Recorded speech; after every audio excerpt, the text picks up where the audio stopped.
So I've been playing a lot of UFO 50, and about a third of that, a lot of UFO 50 has been Party House. I love Party House.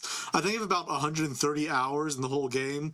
And by the whole game, I mean UFO 50, not Party House specifically. And my mind has just been filled with this game for days, weeks now, actually. And I just want to get some of that out there. Get out what my thoughts are for each character, and I just wanted to do a little tier list. So here we go. I'm going to be going in order of cost, starting off with the starting cast, which means the first one we're going to start with is the Wild Buddy, because it's the only one you cannot buy. The Wild Buddy is easily the worst unit in the game. The Wild Buddy has one trouble and has worth 2 popularity, and you start off with 4 of them in your deck, which means that you only need 3 trouble to completely ruin that entire round. And because you start with 4 of them, they're really the main problem you have for the entire game.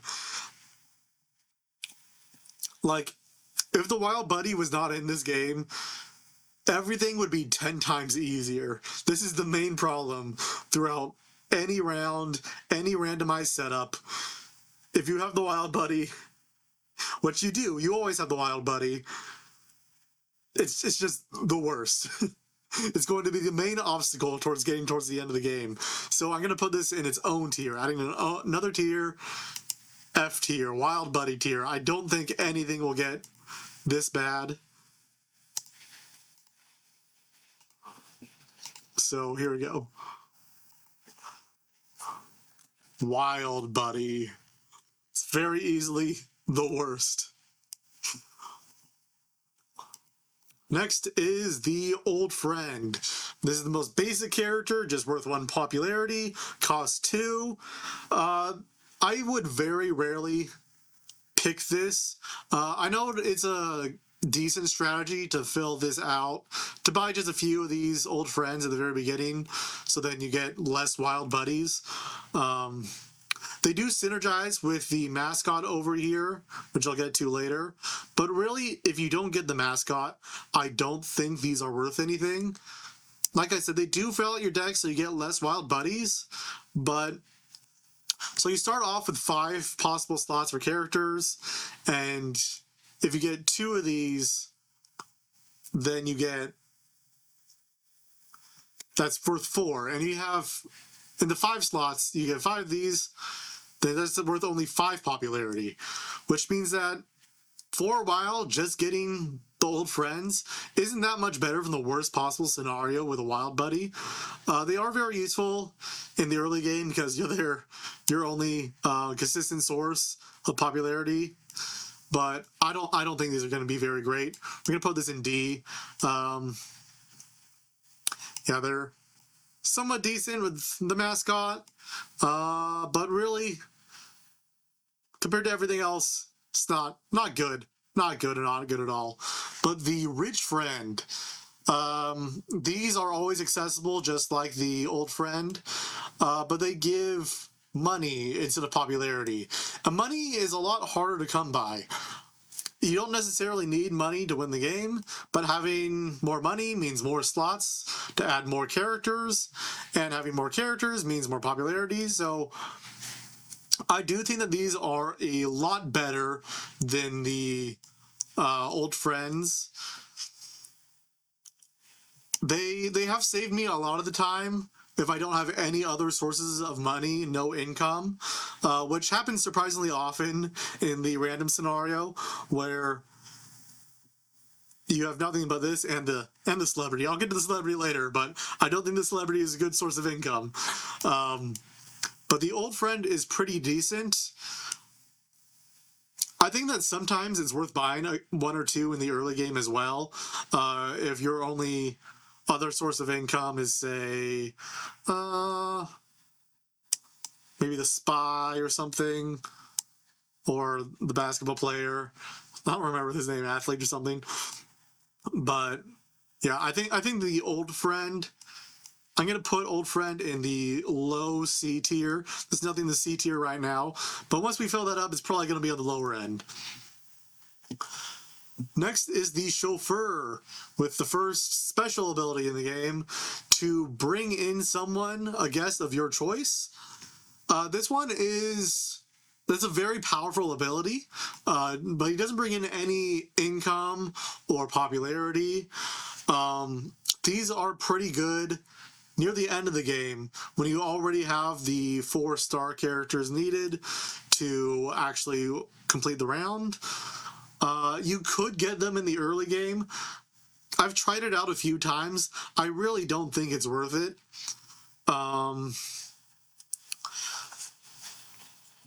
Like, basically in the early game, it's just a wasted slot. There's nothing there. Not getting you anything, and the upside isn't that big of a deal. Maybe for more important characters like the climber or the bartender, they'll ramp up quickly and get you a good head start. This might be worth it, but I feel like it's better just to save up your money. Don't spend 3 popularity on this guy. But that end game where you're trying to get your 4-star characters, is the most horrible random element of the game, because sometimes you just won't draw them, which means that having another one of these guys for cheap means that it's a lot easier to win the game at the end. I'm gonna put him B tier, because that is a really useful ability, but again, it's a wasted slot. You basically need to have a lot of money and a lot of room in order to make him worth it. But if that condition is met, then he very much is worth it and is a game-winning character. So, yeah. Monkey is pretty cool. Cost 3, gives you 4 popularity and has 1 trouble though. I think this is a pretty situational character. You could probably get away with one of these in the very early game if you have a bad draw. And importantly, if you need removal in order to have another monkey here, some kind of trouble removal. And there's a lot of those. There's the guard, Cupid, wrestler, let's see, hippie, show dog, 5 of those basically. So this is occasionally useful, but it's not great. I wouldn't say that the monkey's ever won me a run, but it has contributed a lot in some scenarios. So I'm going to put this in the high C. It's not a game-winning character, but it's good. It's decent enough. The situations where he's good are basically in win more scenarios. Like if you have a character that gives you some extra income based off of your trouble, like the rider or the bartender. But really then it's just a win more character. So yeah, I think I'm comfortable putting this in C. Now here's our first spy-like character, where you get to have a look at the next character that's coming in the door. And importantly, you get to reject the character if you don't like them, which means that it's kind of a pseudo removal, which means if you have trouble coming up, then you can remove it, but that's a very specific scenario, and it's a lot less reliable than booting someone out or one of the peacekeeping ones like a hippie. So, but it is worth. It costs 4 popularity, and it gives you 2 popularity, which is pretty good for a 4-cost character. I think if you have a bad draw in the very early game and you have one of these dogs lined up, I think they're very much worth it. The watchdogs will very easily pay for itself in the long run. But again, this isn't a game-winning character. It's a lot less situational than the monkey. So I'm going to put this in the B tier. Very good, very much worth it, but it's not going to win you the game, and I'm never that hyped up to see it. Next is the hippie. This is our first peacekeeping character in the game. So these will cancel out 1 trouble, which means that if you have one of these, then you're going to keep on going for a lot longer. And if you have a source of income, then that means you're going to be getting a whole lot more popularity because these wild buddies, man, being able to cancel out one trouble is worth a lot in this game. And importantly, the canceling out of the trouble works very well with the rider and the bartender, which will get you more popularity and cash based off the amount of trouble you have on the board, which means that if you have these characters, then it's very much a one game. The hippie is very useful in those situations, and it's also useful overall throughout the game, as long as you have income and you have enough space in the house. So I guess it is technically somewhat situational, but it is very good and can be very helpful in winning the game. I'm going to put this above the chauffeur, I think.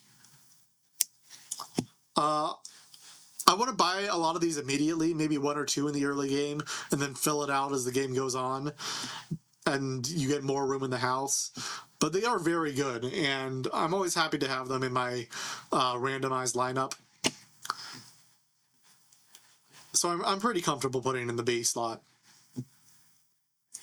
Next is the introvert. To be honest, I have only started recently using the introvert more. It costs 4, it's worth 1 by default, but it has the unique ability for every empty space in the house, you get 1 popularity in addition, which I thought was pretty shitty when I first got it because empty spaces aren't worth that much. It's just 1. It's basically getting a old friend for each empty slot. On the face of it, at the very least. And it's counterintuitively pretty good. Usually you want to have those slots filled in so you have a better unit in there. Because imagine having anything above one of these old friends. But if you have a lot of these lined up and you have a good cash generator, like say if you have an auctioneer, which is worth 3 cash, if you get one of these early game and then fill it out with a few of these and then get some more auctioneers, really, that can win you the game pretty easily because these stack. If you have 4 of these on your board, then you have 4 popularity for each empty space. But that's a very, very situational time. You usually don't get a lot of empty space, and you don't usually get all 4 of these early in the game. But if that does happen, it's worth a whole lot of popularity. So I'm kind of mixed on this. It's very much dependent on your luck, because it's very easy to just get one of these late in the game, late in the round, where you really don't have a lot of empty space left over. So it's not really worth it.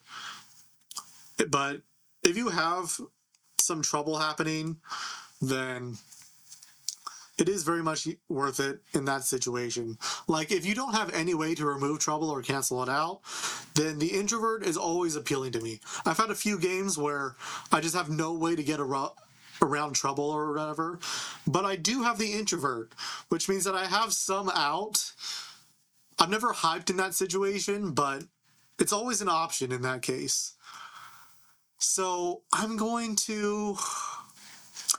think I'm going to put it in B tier for that reason, because it can save your game in a really bad situation, and it is useful somewhat when you're doing okay, but I wouldn't say it's better than the hippie.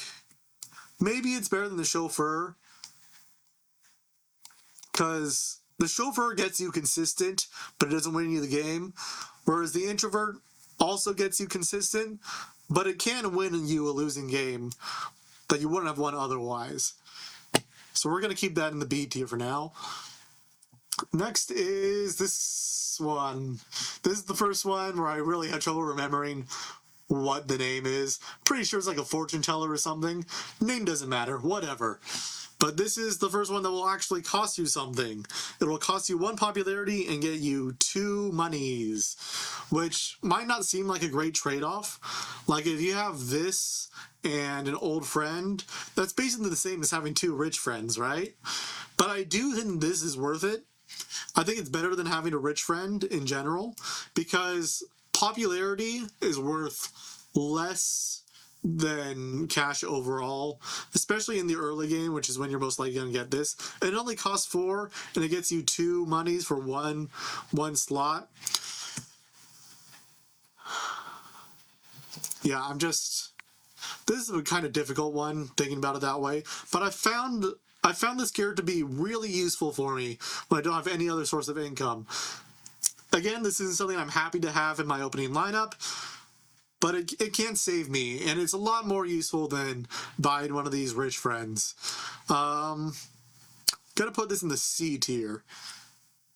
Yeah, it's worth getting 1, maybe 2 of these in the early game if you have no other way of making money. But I want to get 4 of these. I want to buy them into the mid game or the late game, but they are very useful situationally.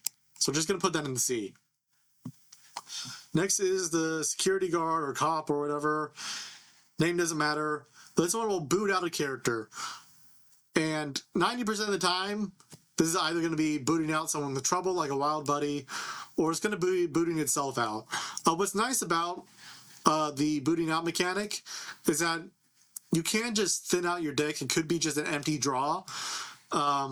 Just take it out, and if there's no trouble that you need to get rid of, just take it out, and it's fine. It's like nothing ever happened. It's great that way. And it only costs 4 to get rid of, to have a source of getting rid of trouble. But again, these wild buddies aren't all terrible. You get 2 popularity, whereas the security guard, you don't get any. So you have to have some kind of profit. You need to be sacrificing a slot to get more than 2 extra popularity in order for the security guard to be worth it. And that is a situation that will happen a lot, but it doesn't happen frequently enough to say this is one of the best characters or whatever. So it is very much worth it. I'd be willing to buy 1 or 2 of these in the early game, but they're not that great. Like the hippie is somewhat similar in that regard, but that 1 popularity really does a lot throughout the game. Because you're starving for popularity in the early game during the first 5-10 rounds, so that can make a pretty big difference. As I've played this game more and more, I've liked this guy less and less, but I still think that he's very good. I'm gonna put him, I think, before the introvert. Yeah, because he's very helpful, but it's been pretty rare that he's like won me a game.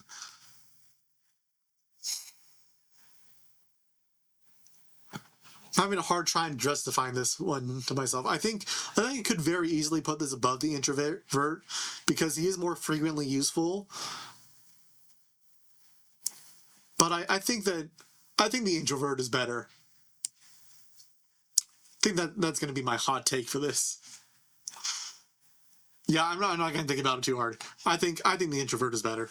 Anyway, next is the werewolf. Werewolf is very special because half the time, every other time it enters the room, carrying over across rounds, it has trouble, whereas the other times it doesn't have trouble, which I am fairly mixed on, because there are a few really strong strategies with the bartender and the writer again, where you want consistent sources of trouble,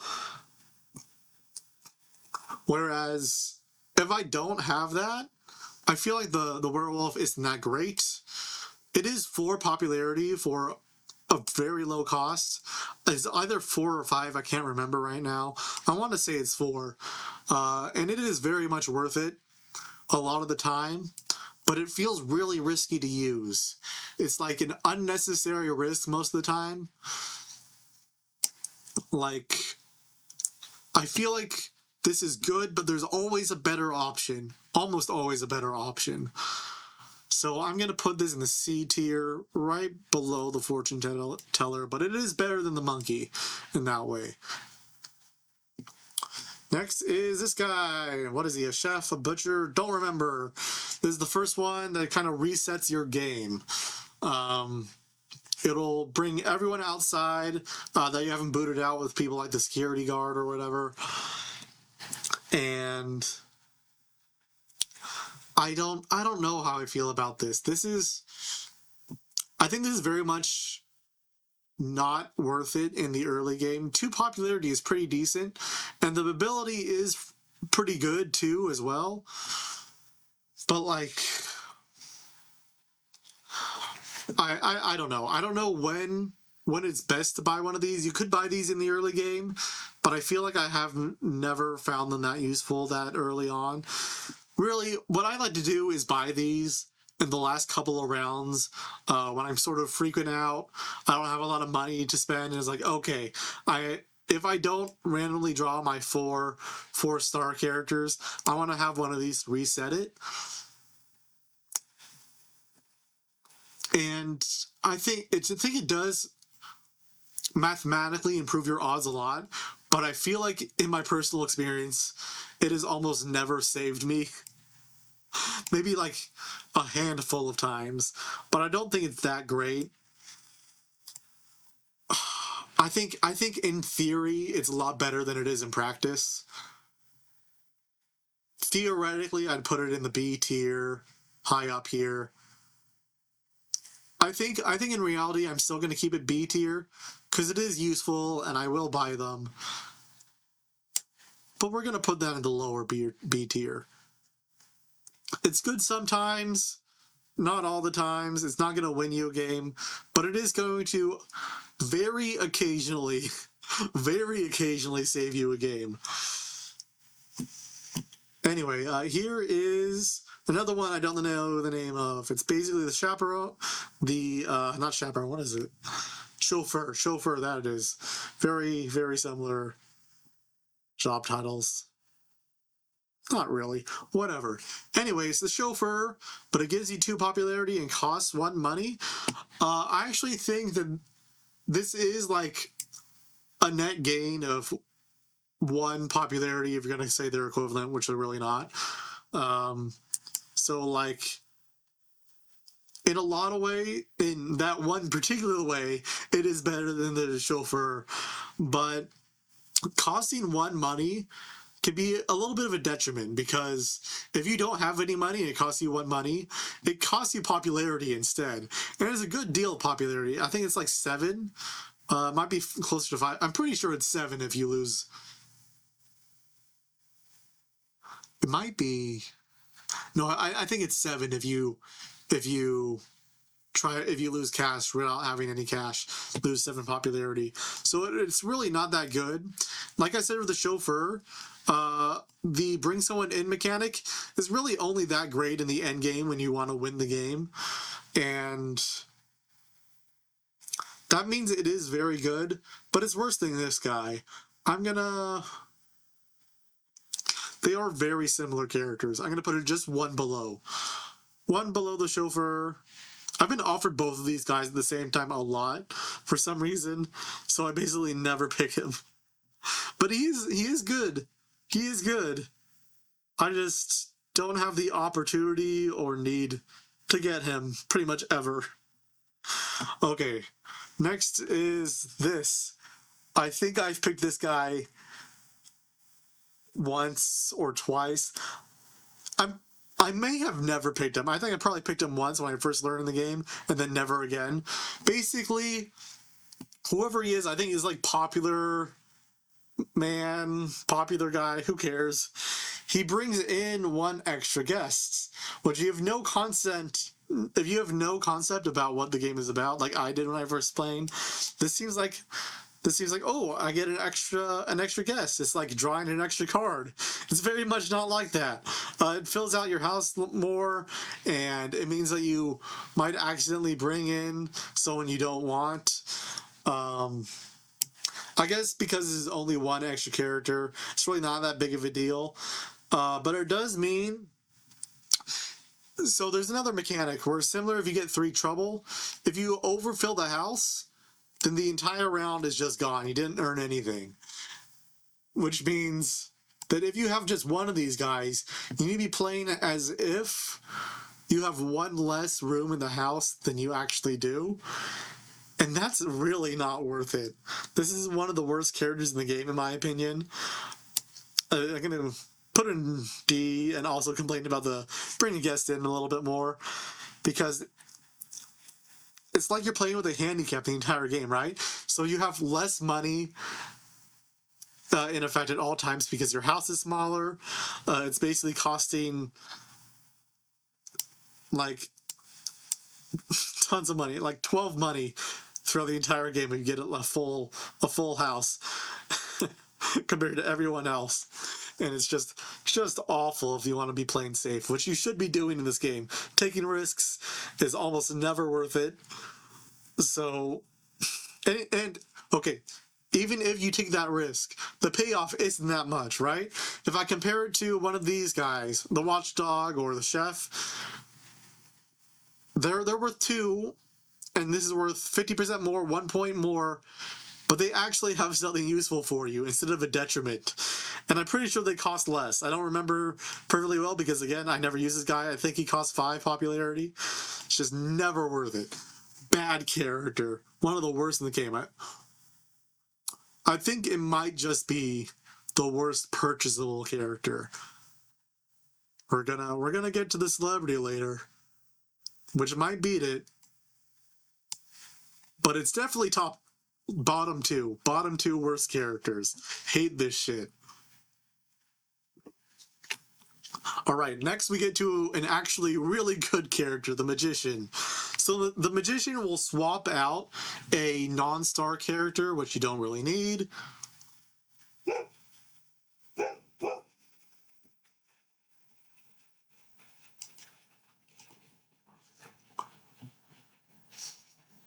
Next, we have an actually good character, one that will win you the game pretty frequently.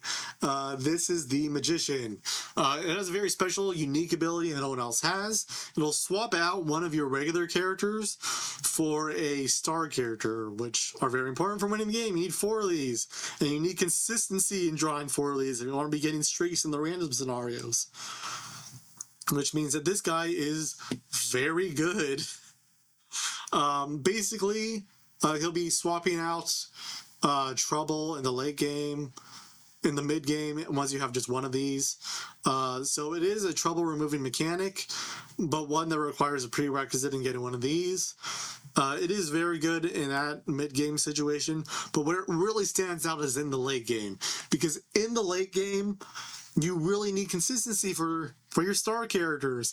And if you only have 4 and there's like 2 or 1 rounds left, then you're like freaking out. I really need this consistency in drawing these guys. And if your deck is too big and you don't have enough room on the house, then drawing these is a lot harder than you think. And getting these, if you buy 4 of these, that you've basically doubled your chance of winning the game. It's very useful in that situation.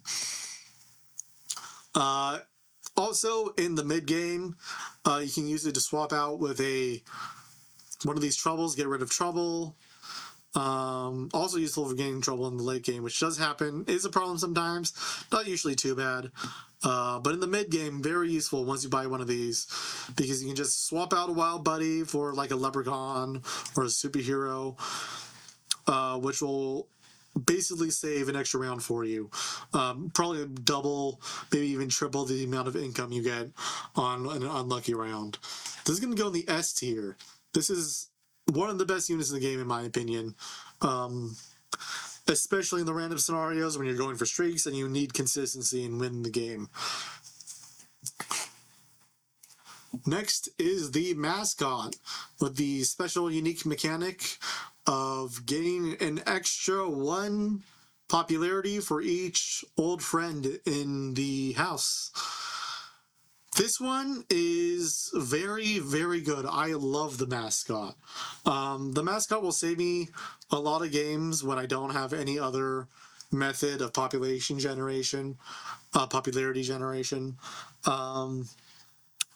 I feel like the mascot always comes in for me when I have no other strategy or idea happening. The great thing about the mascot strategy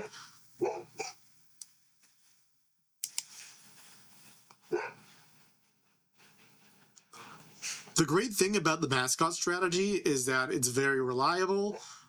If you don't have any way of removing trouble from the wild buddies, then you can just fill out your deck with 4 of these and 4 extra old friends, which means that you have a way of generating popularity without needing any kind of removal at the end. The problem is that it does fill out your house very quickly. It makes it a lot less reliable to get cash to expand your house. I think it basically requires an auctioneer or a spy, maybe even a leprechaun, to make that strategy work. The more I'm talking about this, the more downsides I'm remembering. It also hurts in the late game also, because it makes it a lot harder to draw the 4 required star characters. I've had a few mascot games where I have like 6, 7 star characters, and then I just do not draw them because I filled them out so much with all these guys and my income generation. So it is very good, but it's really not the best. I'm going to put this in A tier. It's probably going to be in the bottom of A tier by the very end. It will save games, but it will also frequently just fuck you over when you least expect it or want it. And it's a very frustrating kind of fuck-ups, because you do very well until the very end of the game where you just don't draw any of the people you want. This can be mitigated with fetchers like the Magician or the Chauffeur, but it's really not that reliable. But it does happen frequently enough where I wouldn't say it's a bad strategy at all. It's a good one. All right. This one, Doorman, I'm pretty sure. The Doorman is interesting. So the Doorman will invite a guest in on command, so it's not as bad as the popular guy. And when he brings it in, it gives whatever the amount of scoring it would get.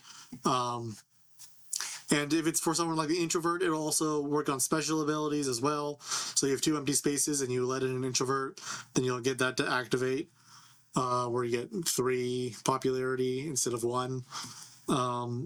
Which, the thing about the Doorman is that this is a very powerful ability if you're lucky. If you're lucky, then this can be a big swing. Like if you get one of these rock stars, it's a big swing where this is practically worth 6 popularity and 4 money, which would be absolutely incredible to get. However, this is very random. This is just 1 character out of your entire undrawn deck. And you can make this a lot more reliable with someone like the Watchdog or the Spy, because you can more easily control who's coming in and know if it's going to be a good one or a bad one. Oh yes, you can get bad scoring with these, because some of these characters, like the Stylist and the Comedian in particular, they will cost you 1 money, and if you don't have any money, then that's a detriment for you again, right? So you can just get worse off if you're unlucky with one of these guys. So I'd say they're really only good in the situation where you don't have a character that costs you money, and if you have a character like the Spy or Watchdog that will more easily control knowing who's going to be coming up next.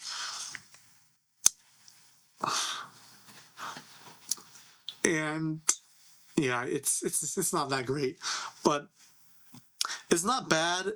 It won't really. I am overstating how much trouble it'll get you in. It will occasionally get you in trouble, but when it does, it's not that big of a deal most of the time if you're playing somewhat smartly. But there's really not that much upside. I've gotten lucky with this guy maybe less than 10 times, a single-digit number. Really not that good. And I'd rather not get him. Next is the Rockstar, which is our first money-making trouble character. So, like I said earlier, money is pretty difficult to come by. So you have to resort to these characters that have trouble but also have money if you want to be expanding your house sometimes. The rock star is a very difficult one compared to the monkey. The monkey isn't really giving you anything special, neither is the werewolf. But the rock star is special in his own way because money is scarce in this game. You really need money, and there aren't a ton of sources to get them a lot of the time. So this is going to be the first really tricky one to tier, I think. Because this can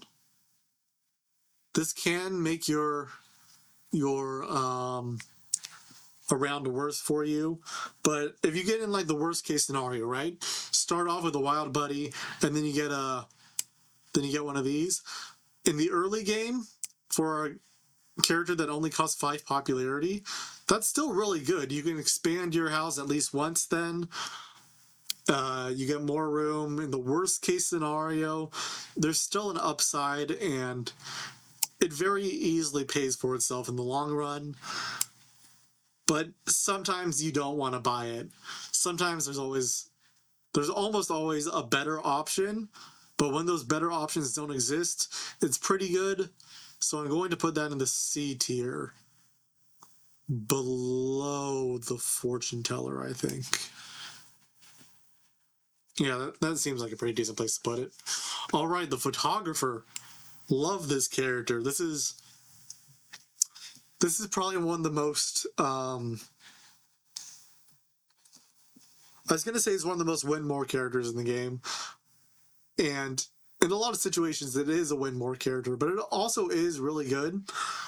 Like if you have the rock star and the photographer, then that is that's going to be 7 popularity, 3 money for 2 characters, and 10 popularity cost. And that's really okay. So what the photographer does is that it will score whatever character you choose. So unlike the doorman, which is mostly random in its selection, you get to choose who it picks. You don't have to get lucky with getting a really good character, and you avoid the problem of having a stylist or a comedian that will actually take away money from you or popularity if you're in a bad situation. So it's a whole lot better than the doorman in that situation. And if you have another character on the board that will get you lots of money, like from the stylist, upgrading someone, or from a gambler or rock star, like I said. It also works on the writer and the bartender, which is very useful. But this will not win you any games, but it is very helpful. It is. If you have this offered, it's almost always worth buying at least 1. Sometimes it's even worth buying 4. So I'm going to be putting this in the A tier. It's not a source of popularity. It's not a source of income, but it will speed up both of those by a good deal if you have the opportunity to. So it will help with a lot of games, but it's not going to win you any games, which I think is a requirement for S tier. Next is the comedian.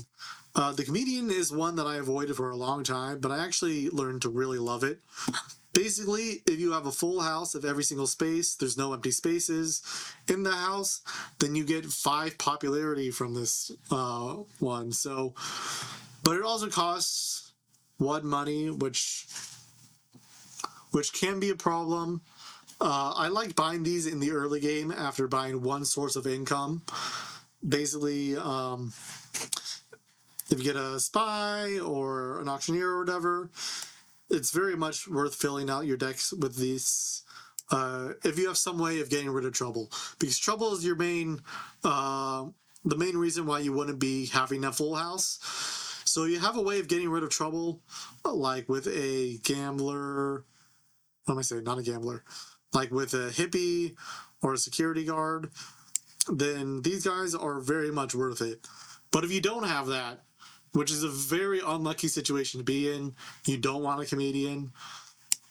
But yeah, they're very rarely your best source of popularity. But when you need a source of popularity, they're a very good one, and they're fairly reliable if you're not already in a bad trouble situation.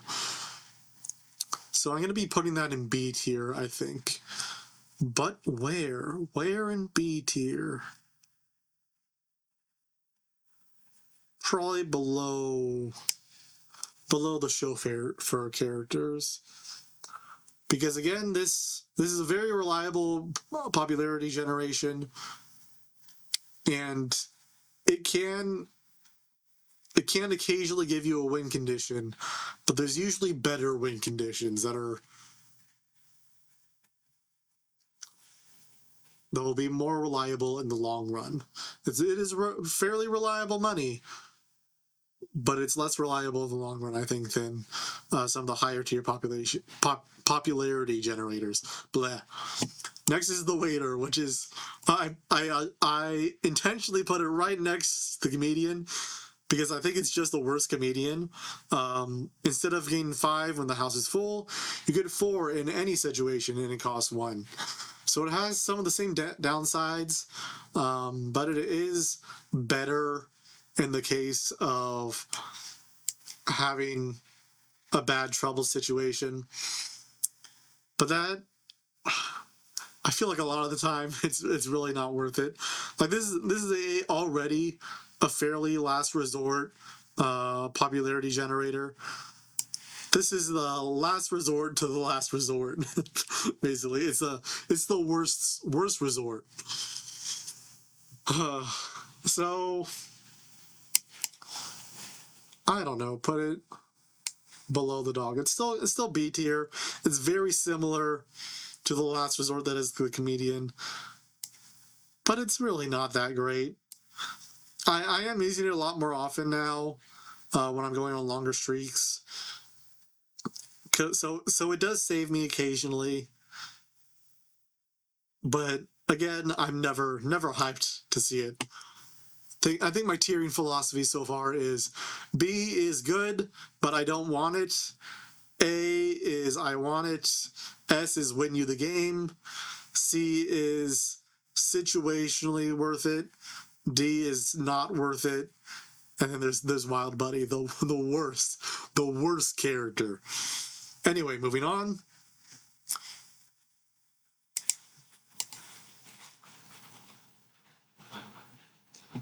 Anyway, moving on, we have the cheerleader, which will reset any active actions that you have. So this will work for, say, something like the chauffeur or the security guard, but it won't work for things that work at the very end of your turn, like the introvert, and it doesn't work on passive abilities like the hippie. This is my first opportunity to really get to see how many of those there are. So there's 1, 2, 3, 4, 5, 6, 6.5, 7, 8. I'll include that. 9, 10, 11, 12, 13, 14. Okay, so there's 14. I'm just saying that because I've had a few games where I have a cheerleader up as an option, but I only have 1, 2, or even 0 actual active abilities. So I think this is technically situational. But in those situations, this is a very, very good character. Like I said earlier, how the security guard is often just a cycle or kicking out 1 trouble. Well, if you have the cheerleader to cheer him on, then you can kick out a trouble and then cycle out this guy. So it brings you something useful, and it's basically worth nothing in that situation. Or if you have it with a chauffeur or something, then you can bring in 2 characters, and you're already halfway to your win condition, which is very helpful. I really like the cheerleader. There are some strategies that are really great. Like if you have both the cheerleader and the photographer offered together, then you can very easily just pump out tons of popularity and income within one turn by just taking a photo to score someone, and then doing it again and again. Get 4 of these and 4 of these. You can get up to what, 16 extra scoring. So you can basically get a full amount of income or popularity if you have that combination. But again, it is situational. I'm gonna put this below the photographer in A tier. It can win you the game, but you need to be offered some pretty good characters in that situation. Next is the basketball player, athlete. I don't know what this one's name is. I pretty rarely pick it, just like the chef or fry cook or whatever this guy is. It's a more expensive version. It gets you 1 popularity and 1 cash instead of the 2 popularity, which is, I guess, theoretically better. But honestly, it has a lot of the same problems with this guy, where it is helpful, but only rarely. And because he costs more and it gets you... Okay, so I told you how the fry cook is better later in the game, right? This ability where you get to like redraw is better when you're trying to get your win condition. But this guy has money, which is really important for the early game, but it's less important in the late game, whereas popularity becomes more important as you want to just stuff in more guys at the very last second. So I think that this is just a straight up worse version of the fry cook chef or whatever, because what it gives you really isn't that important by that stage of the game where you're going to want this guy. It is technically an income generator, and I have had him be my last resort for an income generator. It is marginally better than one of these, just purely no ability, just get 1 extra income and an extra popularity. But I have used it for that purpose, but it's pretty rare that you have to do that. So that's a very edge case that I'm talking about there. Yeah, this has only happened for me a couple of times. You're basically never gonna have to do that. So not even worth mentioning that in that case. Okay, so this is the gambler. This one is worth 4 money and gives you 1 trouble, which might make you think that it's pretty similar to the Rockstar. And really, any of the any of the characters that have a lot of points, both trouble, I viewed fairly equally throughout my very early start at the game when I first played. But now that I've played the game a lot more, I think the gambler is, not easily, it is by a pretty decent margin the best buyable trouble character. Because you might want to compare it to like here, the gambler, which is costs 1 more and gets you 2 popularity with only 1 less money. But I think I have some pretty decent reasoning to why I think this is better. Basically, there's a lot of competition in the 7 space. Basically, all of these characters are decent to some extent. But there's a lot of situations where you just have 6 popularity. And you're like, okay, what do I buy? Is there anything worth buying? And a lot of the time, something worth buying for 6 money is going to be the gambler. And I'm speaking specifically here in the early game. Because I think the gambler is one of the best early game characters. It's similar to the auctioneer, who is very good at ramping up and getting future popularity, getting started, so that you have more space in your house and whatever. And this for costing 6 compared to the auctioneer's 9, it feels really good. Like I think I really underestimated this when I first started playing.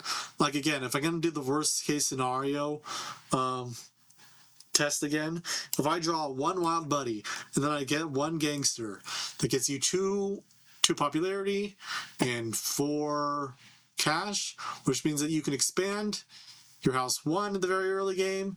If you haven't already and you have an extra one, then you get to expand the game this twice.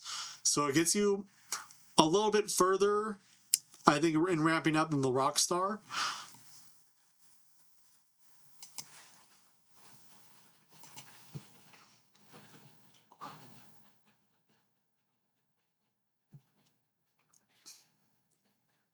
And I think it is very much worth it. I think this is going to be my first trouble character in the B tier, because it is very useful. I only buy one of them in the early game when I am using them, but that one will give me a whole lot of mileage for the rest of the game. It's not winning me anything, but it is getting me in position to start ramping up. So I'm going to put this right below the comedian. It feels strange, I mean, as I'm expanding this space, being the comedian and the waiter, but I think I am going to justify this. It is very good to buy one of these gangsters in the early game. Maybe not so. It is somewhat situational. If you have no way of getting rid of trouble, I wouldn't buy this. I wouldn't buy any of the trouble providing characters. But that is very much an edge case. If you have some way of getting rid of trouble, this is going to be one of the best income generators for you. So the dancer. The dancer is kind of interesting. So basically, if you have one of these, then at the very end of the match, they'll get you 1 popularity. If you have 2, then you'll get 4 popularity. You have 3, you'll get 9 popularity. If you get 4, then you'll get 16 popularity. So you might think these are a really good popularity generating character, but after like thinking about it more and doing the math, it feels a lot less great. So basically, in the best case scenario, where you have 4 of these, that'll get you 16 by the end of the game, and that means that this is just a vanilla 4 popularity character in the very best case. So it's only slightly better than the waiter in the best case scenario, right? Where you're trying all of these and you're getting popularity, but it's only in the case that you draw all 4 of them, which you can pretty easily, not easily do, you can pretty reliably do if you have some kind of income generation, but it's really not that great. I do really like having the dancer here. I think it is a fairly reliable way of gaining popularity, but I think it's a lot better than it first seems. A lot worse. Not a lot worse. It is a little bit worse than it first seems. Because when you start first playing, you see that 16 popularity pickup, and it's like, oh, that's a whole lot of popularity. That's really good.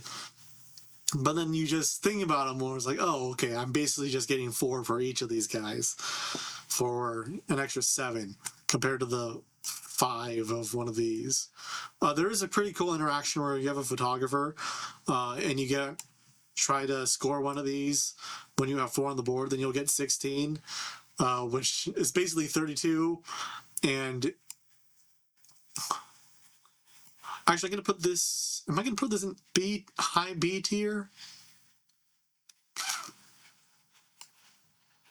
No, it's A tier. It's A tier. This is an A tier character. So, yeah, this is, again, a win more sort of thing with a photographer, which makes the dancer very much worth it if you get both of them. But, yeah, it's a very solid character, and it'll get you to the win condition, but it's not super reliable, and you need some way of expanding the house or kicking people out so that you can actually draw all 4 of these. So a little bit situational, but still very good. Next is the Stylist.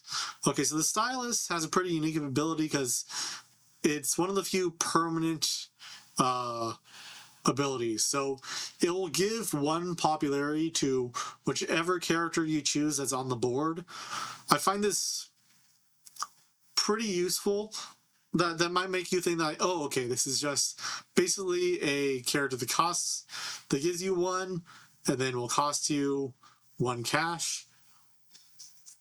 But if you start playing, then you can figure out that this actually pretty quickly adds up into getting you better characters.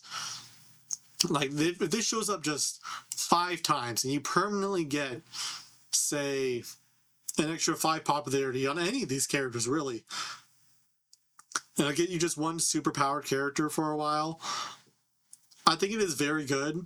But so the problem with this character is that you want to buy one of these in the early game, right? So you can start ramping up and getting popularity. But the problem with the early game is that you also really want money in the early game to expand your house. And this costs you 1 in the early game, which may not seem like a lot, but it really is. Like, this will prevent a lot of expansions if you buy one of these and start upgrading someone. I really don't think it adds that much in the long run. If you're in that unlucky situation where you're not getting any cash. But in a lot of situations, it is very good. I think I'm going to put that near the top of A tier. This can win you the game, but you need to have the right circumstances for it. And it is very frustrating when you have the very early game, and you don't have any money, and you end up losing more, basically wasting an entire round. I'm going to put it right below the hippie because I think the hippie is more consistently good. And I'm going to put it above the introvert because this is going to win you the game a lot easier than the introvert will save a game. Next is the cute dog. It's a cute little puppy. I really like the cute puppy. It has the same effect as the hippie character, so it'll cancel out 1 trouble. But it costs 3 more, and it'll get you 1 popularity more than the hippie, which might not seem worth it, but I feel like in the long run is very good. If you buy, like, you're gonna, the trouble canceling characters are really important for the early game so that you can start, like, having larger, fuller houses. The TV show Fuller House. Anyway, and I think that will very quickly add up, even though it costs more. If it costs an extra 3 more, you only need 4 of these for it to pay off, right? So they're very good. I usually like to buy all 4 of them when I can. Basically, almost always buy all 4. Whereas with the hippie, I'll only buy 1 or 2 because they're not as efficient. But these are a whole lot better. I'm going to put them right above the hippie in B tier. Not going to win you the game, but very useful and will get you to your win condition eventually. Yeah, so sometimes I've had games where this is really the only popularity giver I'll have. It's like, okay, I'm gonna get popularity by just getting some of these and very reliably being able to get a full house with just a whole lot of 2 popularities. So yeah, I really like the cute dog. Next is the Gambler, which feels strange to compare to the Rockstar. The Rockstar costs 5 popularity, and it'll give you 3 popularity and 2 cash, whereas this will cost 7 popularity and get you 2 popularity and 3 cash.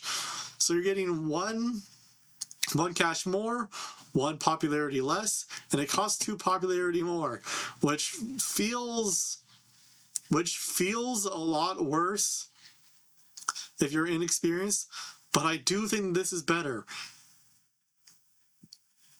Not by a large amount, but it is better than the Rockstar, I think.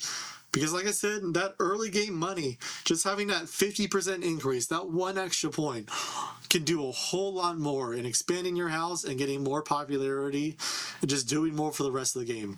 Having early game cash will very quickly snowball the rest of your game.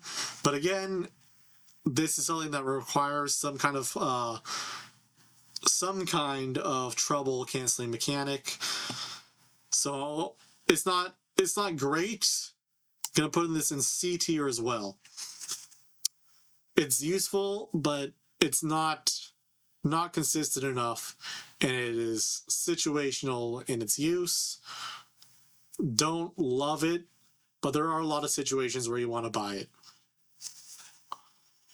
All right, this one's the Therapist. This one will permanently cancel out any of the trouble that you have for anyone's on the board.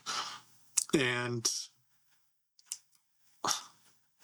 this is a strange one to compare to the peacekeeping characters, because they are technically getting rid of less trouble than the Therapist is, right? Like in the worst case scenario, you're getting, or in the normal scenario, will almost always be canceling out 2 trouble during your play session, right? Because you're going to have 2, and then you're going to try to avoid the 3rd by using this ability and canceling out some of the trouble. And that is pretty good. But then you're stuck with a character that is basically wasting a slot. It's not even getting you 1 popularity or anything. This will pay for itself eventually, but it actually feels a lot slower to pay for itself than the Show Dog or the Hippie, right? I still like this character. They're really good to have, but I think, yeah, basically every other trouble canceling mechanic is often going to be better than this, because it will be filling up your house less. And the thing about the Therapist cancelability is that it just gets rid of the trouble altogether. Where I'll get to them later, but the writer and the bartender, they gain points from having trouble. And if you use the Therapist, they're not going to be gaining any extra points from using these guys. And okay, just pointing out, these are both going to go in S tier. They're very good strategies to use. So the fact that this interferes with that somewhat makes it a little bit of a downer. It is still very good, though. Probably going to put this somewhere on the lower side of B. Here feels like a good spot. They're good to have, and sometimes they're going to be your only way of getting rid of trouble. But they interfere with some very powerful strategies, and they're pretty tricky to use efficiently in the space of the house that you're given. So yeah, lower B tier, I think.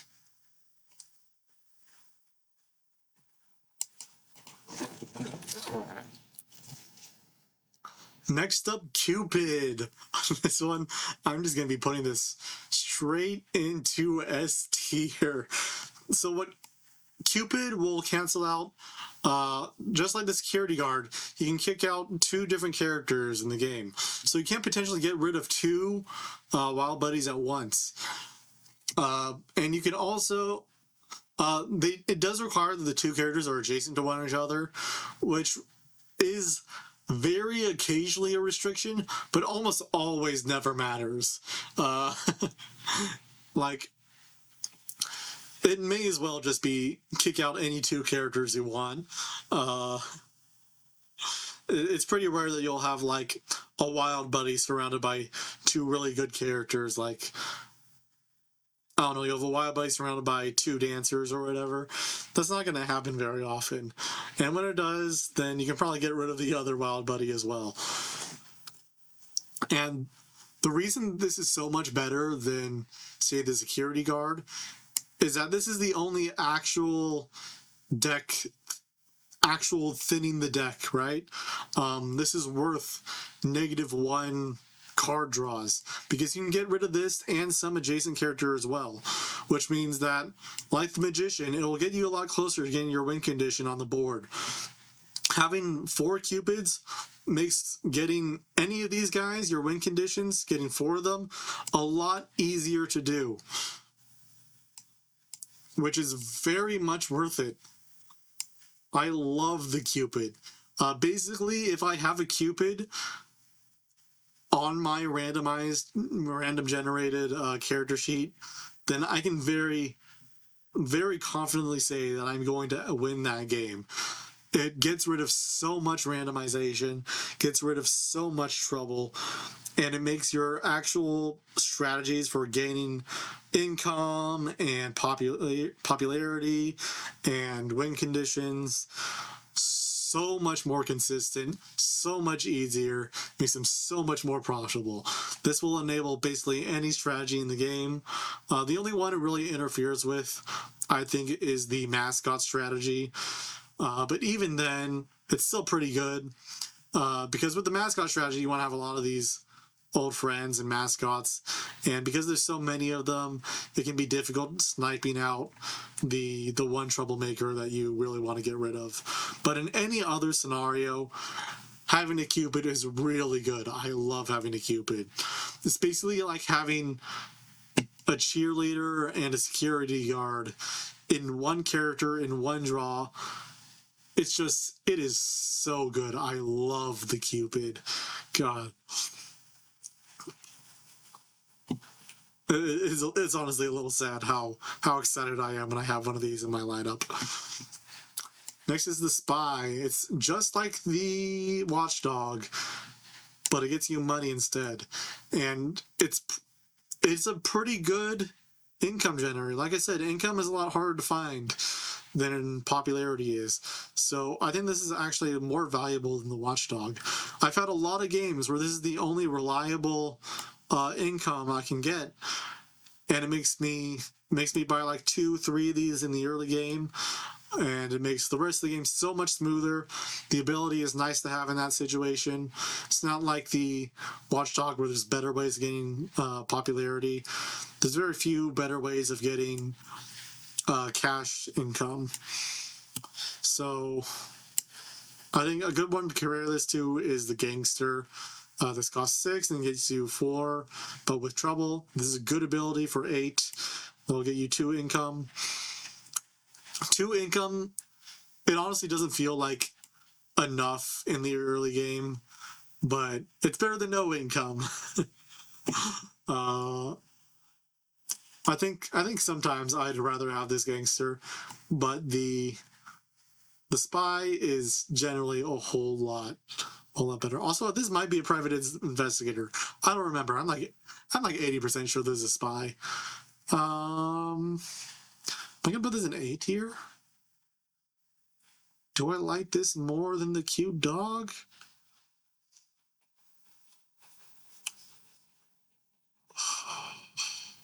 No, this is... I might want to move both of these up. I don't remember my reasoning for the cute dog in B tier. Because cute dog is almost always good. I think these are like... Yeah, because these are supposed to win you the game, but this can win. Yeah, both of these are going to A tier. That's my last minute decision. Change the snow dog, the cute dog. Cute dog will win you the game sometimes. This will win you the game sometimes. This won't. Not gonna elaborate on that. Okay. This is the Wrestler, I think. Wrestler? Is it a superhero's over here. Wrestler sounds right. All right, that's the name. This is basically the security guard ability again, but with 2 popularity, which might not seem like a lot, but... So imagine that you're in the early game, right? And you have 2 wild buddies and one of these wrestlers. If you kick out a wild buddy, then you still have that extra 2 popularity that you were going to lose anyway, compared to the security guard, which feels really nice. Basically, this will very quickly pay off for itself.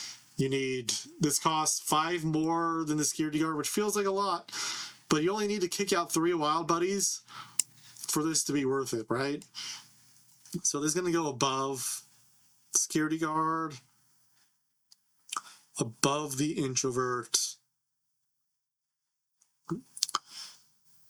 Don't think I'm going to put this above the stylist. Stylist is really good. I like the Stylist. Also, what's nice about the people who kick stuff out is that you can get rid of this Stylist. It gives you absolutely nothing once you use her ability. She is worse than just nothing. Always kick out the Stylist after you've got him. Never pay the Stylist. Take the money and run. All right, next is the Rider. Rider is going to be another S tier character. The Rider gets 2 popularity for every trouble that is on your board. So if you have just one of these guys, you're probably going to have some trouble on your board, right? Because you stop your board at some point. You stop bringing in characters, bringing in guests, and you're like, okay, I have 2 wild buddies, but I do have one of these. And that makes this worth 5 with no payment required. It's not like the comedian or something where there's some condition. It's really good to have this in the worst case scenario. But in the best case scenario, when you have a hippie or a snow dog, this can very quickly add up. If you have 3 trouble, this is going to be getting 7. If you have 4 trouble, this is going to be getting 9. And it very quickly adds up to being a really good character. This is probably the very best popularity generation in the game. It's not.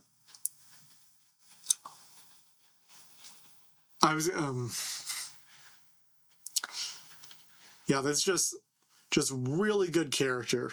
Best popularity generator, and can very quickly add up to more. This will pay off for itself in just 2 uses of 2 wild buddy spawns. And like, even in the worst case scenario is that you don't draw another wild buddy ever again. But is that really a problem? Not really. This is basically like, it makes your bad scenarios worse and your really good scenarios not that bad. Next is the Auctioneer, which is your most basic good income generator. It's pretty rare that you see this and you don't want it, to buy just 1 or 2 of these in the early game so you can very quickly expand your house. The best thing to compare this to is the Private Investigator. Because this costs 8, and it will give you that see next guests ability. And the only difference that this one costs, this one will get you, the only benefit is that this will get you 1 more cash. But that's still very good. That 1 cash is very helpful in the early game. This is again, this can very quickly grow into an extra 3-4 cash once you see them a few times, and will mean a few more expansions, and expansions quicker. I think that this is actually better than the Spy. Counterintuitively, this will get you a lot more expansions very quicker. Can I put this about the cute dog, maybe? No, can't justify that. Anyway, the Auctioneer, very good. Love the Auctioneer. This is basically my default income generator if I can see it. I don't have to think too much about it. It'll fit into basically any other strategy, and is not situational. You can use this in any situation, really. Like I said, this will enable other strategies as well that our next character, that basically any other income generator won't, like the Mascot. This is the best income generator for the Mascot. It's really good for the introverts. And of course, it's really good for any other strategy as well, because you need money. Gotta have money to build that house, you know? And who is better at building money than the bartender? Much like the Rider, the bartender will be giving you 2 money for every 1 trouble that's on your board. And for the same reason, at the normal bad scenario, where you don't have a hippie or snow dog to cancel out any extra trouble, in that normal scenario, you'll be getting 4 money and 1 popularity off this one guy. It's really nice. It's basically this costs 11, and it feels better than the auctioneer. So I think the auctioneer is better than the spy, even though it costs one more. That one extra money is really important, right? Well, that one extra money in the normal scenario, without any extra bonuses, and one extra popularity for just two more costs, that's really good. That's really, really good. I love it. I think I like it even more than the rider, because for the rider you need some other source of income, which can be hard to come by. But with the bartender, you can use basically any other way of generating popularity, and it's going to be really good. I'm also going to put this above the magician. I could see an argument in putting this above the Cupid, but the Cupid is,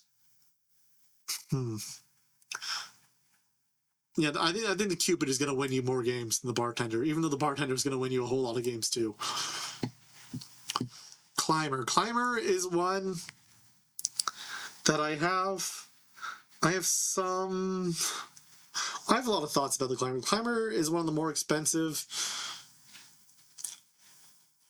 It's not the most expensive. Yeah, it is the most expensive. I put them in the wrong order. I was generally going in terms of costs.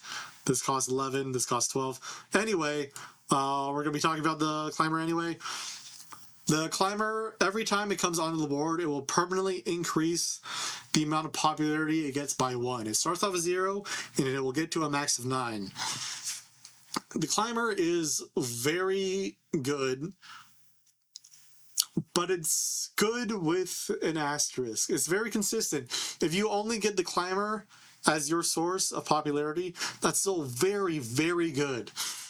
But yeah, I'm going to get into the problems. Because it is so expensive as the most expensive regular character, non-game winning character in the game, it can be difficult to get these in the early games, because you want to be ramping this up, right? It's bad in the early game, and it'll get better as the game goes on. Gets pretty strong in the mid game, then kind of falls off in the end game, where you're not really looking for popularity anymore. You're looking more for actually winning the game with the characters you have. But for that mid game strength is really good. But sometimes you get really unlucky in the early game and you just do not draw this. And if you don't draw this, it will really slow down its own momentum. I think this is really a win more character. Like, you need to already be in a decent position by already having some scaling popularity, already be having a good way to get rid of trouble. You have to make 1 or 2 purchases before this really becomes effective. And then you need to be able to draw it consistently, which can be very difficult to do.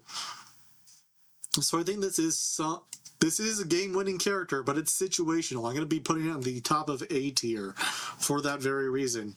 It is very similar to the photographer that way, where it's not great early game, it's really good mid game, and you need to really have good draws for it to be good. That said, the times where this has like come with bad draws, it's been very rare for me. Basically, anytime I see the Climber, I'm feeling pretty good about that run. I feel like I can pretty consistently win in that situation. So, yeah, I could very easily make an argument for this as S tier, but I think that the amount of times I've gotten unlucky with the Climber has been frustrating enough where I'm going to be putting it in the B tier. Next, this is the worst non-Wild Buddy character in the game. I fucking hate this character. This is the celebrity. It's a lot similar to this guy. Well, it'll bring in 2 extra guests. Instead of 1 extra guest, it brings in 2 extra guests. But hey, you get income for it, right? You get 3 cash, you get 2, but it costs 11. It costs 11 popularity to get this shit unit. I'm not sure if I would want this for like 5 popularity, because like this character, you'd be working as if, instead of working as if you have 1 less room in your house, you have to be working with 2 less room in your house if you haven't drawn this yet. And that is very frustrating. That means it'll cost you, if you have a full house by the end game, this is like costing you 24 income at the very end. And it's awful. I hate it so much. I've had a game where this and the rich friend were the only characters that were getting me any income. I was like, okay, this is my game. This is my time to try this character out again and see if it's actually going to be worth it. I even had a photographer. I had a cheerleader. It's like, okay, I can photograph this celebrity over and over again and be really getting the most out of the 3 income and 2 popularity. And it turned out to still not be consistent. I even had like some security guards in there to kick people out. It still wasn't consistent. I had to navigate around this stupid fucking character over and over again. It really would have been better to just buy a bunch of these rich friends and just photograph them instead over and over to gain extra income. This was actively detrimental to my gameplay, so I'm gonna be putting this in D. I fucking hate this character. Hate it so much. It is easily the worst buyable character in the entire game. Not as bad as a Wild Buddy though. That's still worse. But if you start off with this character, I'd still. Actually, if I started off with this celebrity, would I be more mad than a Wild Buddy? Like, if I had the opportunity to replace one of these with a Wild Buddy, would I take it?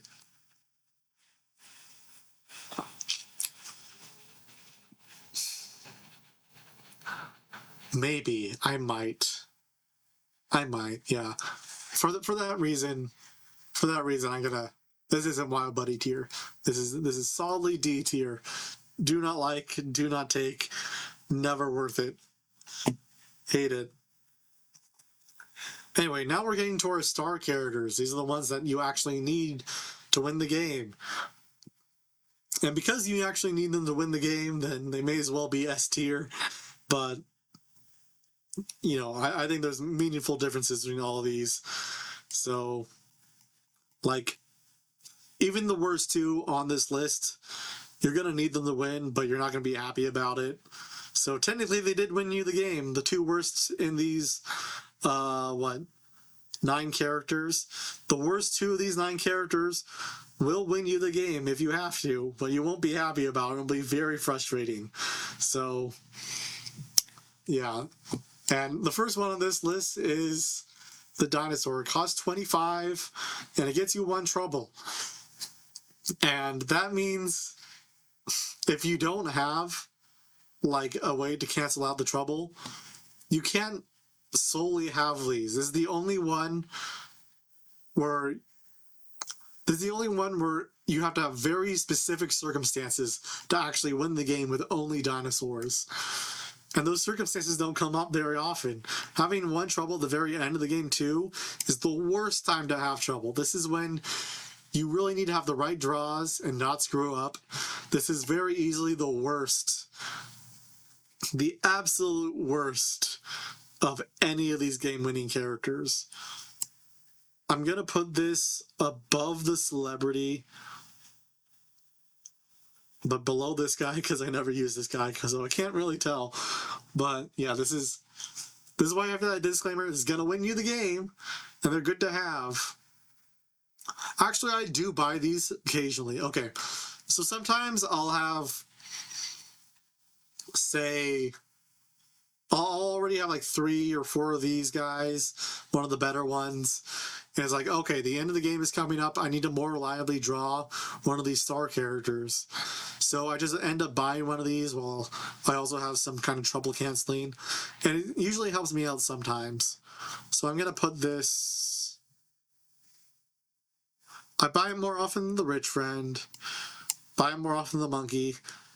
Probably don't buy it more often than the werewolf. Yeah, I think it's pretty safe here. Dinosaur is good, but I mean not good. It is worth buying sometimes. It's not something that you just write off in most circumstances. It is something that it will win you the game when you otherwise couldn't in some periods. But still, never happy to have one of these. Not great, and you can't just be relying on them. Next is the dragon. So the dragon is kind of in a similar situation to the dinosaur, the raptor or whatever, in that it costs 3 money during a period of the game where you really don't need money as often that anymore. Like it probably costs 12 to expand the house, so you can have 4 of these for the cost of expanding the house once. So it's really not that big of a problem. And once your house is big enough, you usually have more ways to get rid of trouble, to get rid of unnecessary characters than you do actual trouble. So it's worth having these just to kick out sometimes. Sometimes I'll be running up against the clock. It's like, okay, I need to very quickly get a bunch of stars available for me, and it'll just save the game for me because they're cheap, and the downside isn't that bad. It's not going to prevent you from winning the game like the Raptors do sometimes. So yeah, these are worth buying, and they're worth buying pretty often. So I'm going to put this in B tier. They're a lot more consistent at winning you the game than just re-rolling and redrawing, I think. So I'm putting them above the redo guys. These guys have never been really helpful for me, whereas this really has saved the game pretty frequently. So I'm just going to leave that right there. Basically, any of the lower cost ones are basically like, oh my god, I have to win the game somehow. And they do win the game for you somehow a good amount of the time. And yeah, it's nice. Okay, next is the mermaid. So you see the 2 regular guest giving characters here, right? They're at the very bottom of my list. However, these are supposed to be ramping you up to winning the game, right? These are supposed to be giving you a little extra popularity, a little extra cash, but they fail in that respect because they prevent you from getting extra cash and extra popularity that you might be getting from another character. So what makes these characters bad isn't that they overflow the house sometimes, or that you need to be more careful with them. What makes them bad is that they are not efficient towards winning the game. The mermaid brings in another character, but it's efficient in winning you the game, right? Once you're at the end of the game, you're going to be drawing a bunch of characters anyway. You're not going to be surprised by another extra trouble when you're not prepared for it. You're already going to be prepared for trouble at that point in the game. So it's really, really a whole lot better than these guys. You're not worrying about an extra guest. You're almost always going to be bringing an extra guest. You're going to have the room. You're going to have the ability to kick people out. It's a whole lot better to have one of these late in the game than one of these early in the game.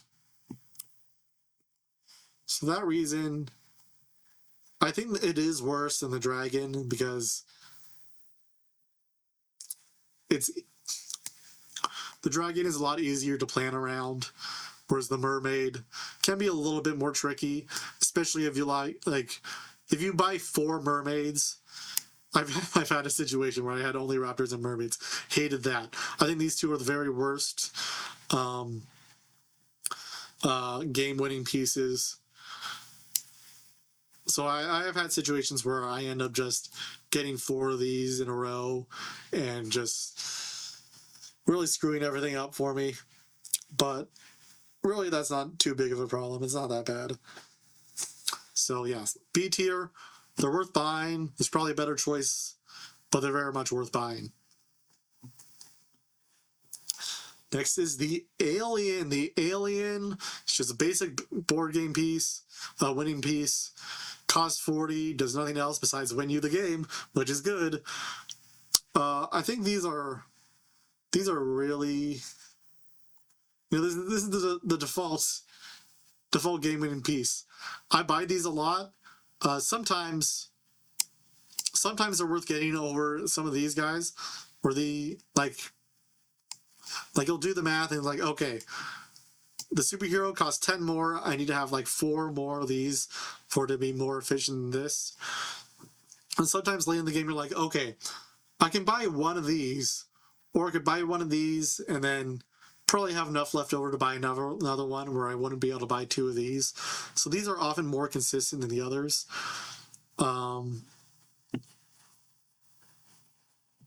Yeah, but these are also kind of a last resort kind of thing. Gonna be better than, yeah, it's better than the dragon because it won't accidentally fuck you over, and popularity isn't too bad to come by. So let's see where this goes. Where is this going to go? I think I like it more than the watchdog. Do I like it more than the gangster? Like more than the gangster. This will win me the game.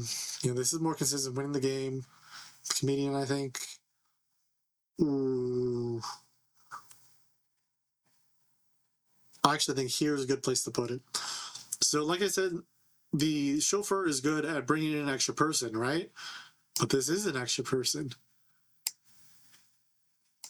And sometimes you are... no, I feel pretty safe putting it right here.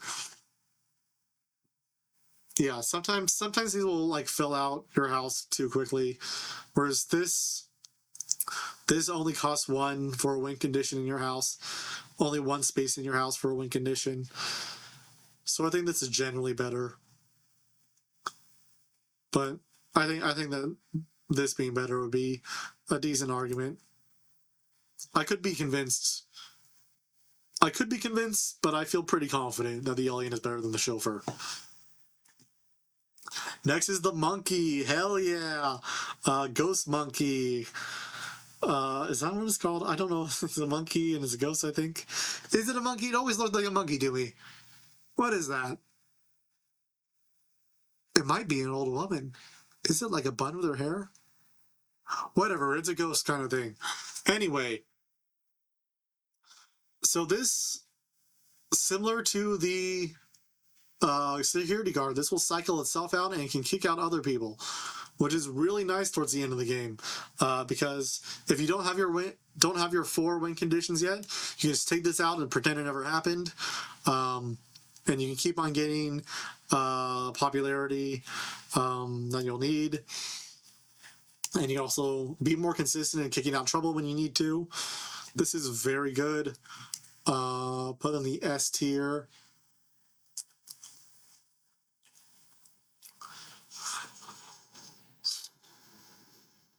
Right here. I think that ability to kick stuff out, it will make your win condition a lot more consistent, but not nearly as consistent as the magician will.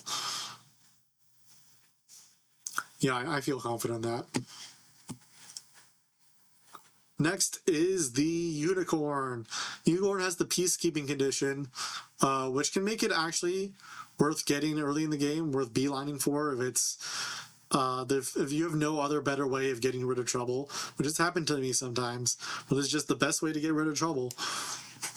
Like just buy one of those and see if I can get better ways of getting population later. I think popularity later. Oh my god, I keep on saying population. I think that this is a very good character in that case.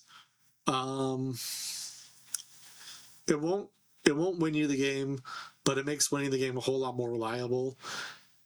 And for that reason, I'm going to be putting it in A tier, right below the 2 big popularity getters. But yeah, it'll make your runs a whole lot more consistent. You buy one of these, like this character. It's good. All right. Next is the superhero.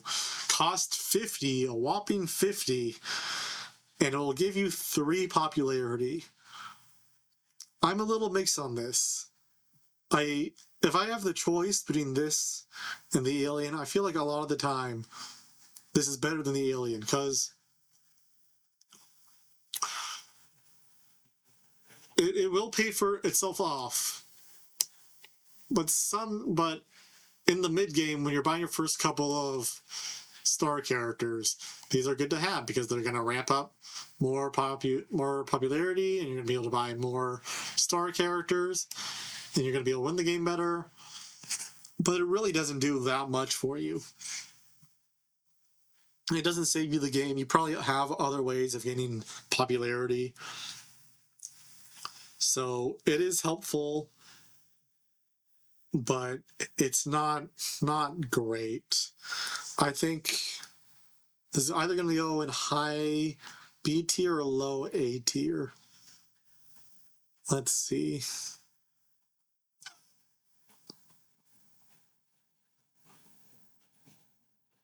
Yeah. I don't think it's that much better than the Alien. I'm going to be putting it up higher.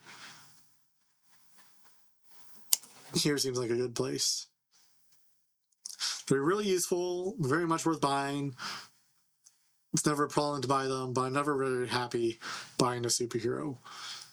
The Leprechaun, on the other hand, very similar, but income, like I said, is a lot harder to come by.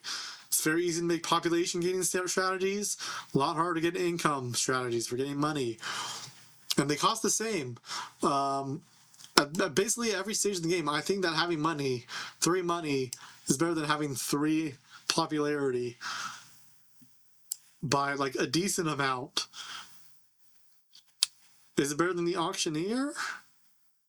Probably not. Is it better than the Spy? Maybe, but I'm going to say no. Going to put this at the very end of A tier. These are very expensive. And I find myself very often getting like in the 40s at the end of a round, where I end up just wasting both of these into the Unicorn and Ghost Monkey to some extent. Where I'll just be like right up close at that like 47, 48. It's like, oh man, I really wish I could buy more, but I can't. And then I end up wasting like 20 popularity the next round because it'll go over the cap at 65, and it's very frustrating. Hate that shit when that happens. So yeah, they're not always great. Sometimes that's frustrating, but it's not, I wouldn't say that's a problem. It's more a frustration that could be more efficient and can sometimes bring you into a position where it feels like that lost you the game. You probably made other mistakes earlier on or got unlucky earlier on that really contributed to that. But it is very frustrating. It feels like it lost you the game. Next is the Genie. I think this is my very favorite win condition. Oops. The thing about the Genie, I can't bring this back down here. What the fuck? Whatever. The thing about the Genie is that it'll bring in a character like the chauffeur, right? But it's on a character that you already want to bring in. So you just keep on, you can chain these guys too. If you buy 4 of these, you just need to draw 1, and then you draw all of them. And it makes things so much more consistent. It feels a little hypocritical putting this so far above, say, the chauffeur, but I really do think it's a lot better. It feels a lot better to get. And yeah. Anyway, I'm getting tired. I really love this game, and I love talking about it. Yeah. Tell me what you think if you want. I really love UFO 50. I really love Party House in particular. I really like hearing everyone's opinions on the game and what they think, and having that feeling of discovery and figuring out a strategy, figuring out something new is really nice. And Party House is simple enough where these conversations are pretty easy to have. It's not like Slay the Spy or something where you have so many cards and the choices are so complicated where comparing different cards. When I look at Slay the Spire, I am having a much more difficult time making a tier list and thinking about this. But because Party House is so simple and so easy to comprehend, it feels really nice to strategize for. It's very relaxing, and it's more fun to like think about which characters are better or not. So yeah, let me know what you think. I almost never read comments because I never care. But in this situation, I do actually care. I am interested to see if people think that my choices are right or wrong. I'm going to like anticipate what I think will be problems. I think people will think that I'm underrating the chauffeur characters a lot. I think the introvert people. I think people either love or hate the introvert. I think more people are going to say that it's not as good. People are going to tell me that the guest spring characters aren't that bad. They are. Those people are very much wrong. I really hate these characters.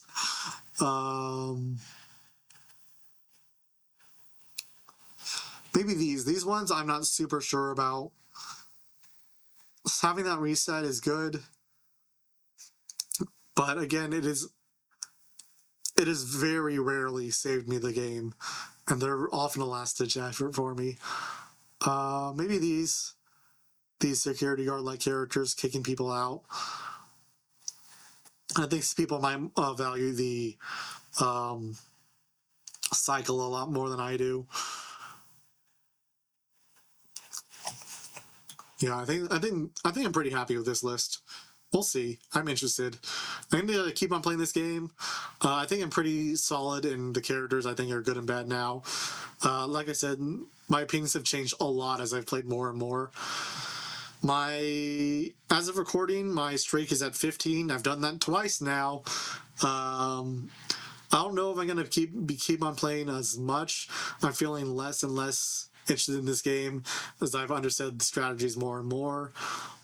Maybe I'll try to beat my record again, but I feel like 15 is a pretty good one. Anyway, that's it.